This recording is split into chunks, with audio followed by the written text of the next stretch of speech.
সন্তানের জন্য বাবার লেখা অসাধারণ একটি চিঠি। প্রিয় সন্তান, আমি তোমাকে 3টি কারণে এই চিঠিটি লিখছি। 1. জীবন, ভাগ্য এবং দুর্ঘটনার কোনো নিশ্চয়তা নেই। কেউ জানে না সে ঠিক কতদিন বাঁচবে। 2. আমি তোমার বাবা। যদি আমি তোমাকে এই কথাগুলো না বলি, অন্য কেউ তোমাকে বলবে না। 3. যা লিখলাম তা আমার নিজের ব্যক্তিগত তিক্ত অভিজ্ঞতা। এটা হয়তো তোমাকে অনেক অপ্রয়োজনীয় কষ্ট পাওয়া থেকে রক্ষা করতে পারে। তাই জীবনে চলার পথে এগুলো মনে রাখার চেষ্টা করো। নাম্বার 1. যারা তোমার প্রতি সদয় ছিল না তাদের উপর অসন্তোষ পুষে রেখো না। কারণ তোমার মা এবং আমি ছাড়া তোমার প্রতি সুবিচার করা কারোর দায়িত্বের মধ্যে পড়ে না। আর যারা তোমার সাথে ভালো ব্যবহার করছে, তোমার উচিত সেটা সঠিক মূল্যায়ন করা এবং কৃতজ্ঞ থাকা। তবে তোমার সতর্ক থাকতে হবে, এজন্য যে প্রতিটি মানুষেরই প্রতিটি পদক্ষেপের নিজ নিজ উদ্দেশ্য থাকতে পারে। একজন মানুষ আজ তোমার সাথে ভালো ব্যবহার করছে তার মানে এই নয় সে সবসময় তোমার সাথে ভালো ব্যবহার করবে। কাজেই খুব দ্রুত কাউকে প্রকৃত বন্ধু ভেবো না। নাম্বার 2. জীবনে কিছুই কিংবা কেউই অপরিহার্য নয় যা তোমার পেতেই হবে। একবার যখন তুমি এই কথাটির গভীরতা অনুধাবন করবে, তখন জীবনের পথ চলা অনেক সহজ হবে।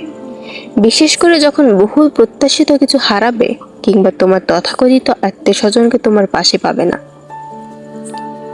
নাম্বার 3. জীবন সংক্ষিপ্ত। আজ তুমি জীবনকে অবহেলা করলে কাল জীবন তোমাকে ছেড়ে চলে যাবে। কাজেই জীবনকে তুমি যত তাড়াতাড়ি মূল্যায়ন করে শিখবে, ততই বেশি উপভোগ করতে পারবে। নাম্বার 4. ভালোবাসা একটি ক্ষণস্থায়ী অনুভূতি ছাড়া কিছুই নয়। মানুষের মেজাজ আর সময়ের সাথে সাথে এই অনুভূতি বিবর্ণ হয়ে যায়। যদি তোমার তথাকথিত কাছের মানুষ তোমাকে ছেড়ে চলে যায়, তবে ধৈর্য ধরো। সময় তোমার সব ব্যথা বিষণ্ণতাকে ধুয়ে মুছে দেবে। কখনো প্রেম ভালোবাসার মিষ্টতা এবং সৌন্দর্য নিয়ে বাড়াবাড়ি করবে না। নাম্বার 5. অনেক সফল লোক আছেন যারা হয়তো উচ্চশিক্ষিত ছিল না। এর অর্থ এই না যে তুমি কঠোর পরিশ্রম বা শিক্ষালাভ ছাড়াই সফল হতে পারবে। তুমি যতটুকু জ্ঞানই অর্জন করো না কেন, তা হলো তোমার জীবনের অস্ত্র। কেউ ছেঁড়া কাঁথা থেকে লাখ টাকা ইনকাম করতে পারে, তবে এজন্য অবশ্যই পরিশ্রম করতে হবে।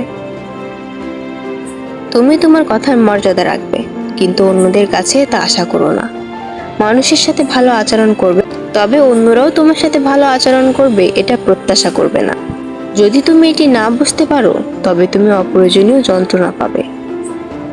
আমি অনেক বছর ধরে লটারি কিনেছি, কিন্তু কখনো কোনো পুরস্কার পাইনি। তার মানে হলো এই যে তুমি যদি সমৃদ্ধ চাও, তবে কঠোর পরিশ্রম করতে হবে। বিনামূল্যে কোথাও কিছু জুটবে না।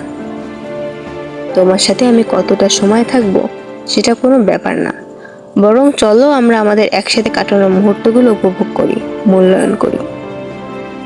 এই গল্পের বাবাটি হলেন একজন চাইল্ড সাইকোলজিস্ট এবং হংকং এর প্রখ্যাত টিভি সম্প্রচারকারী।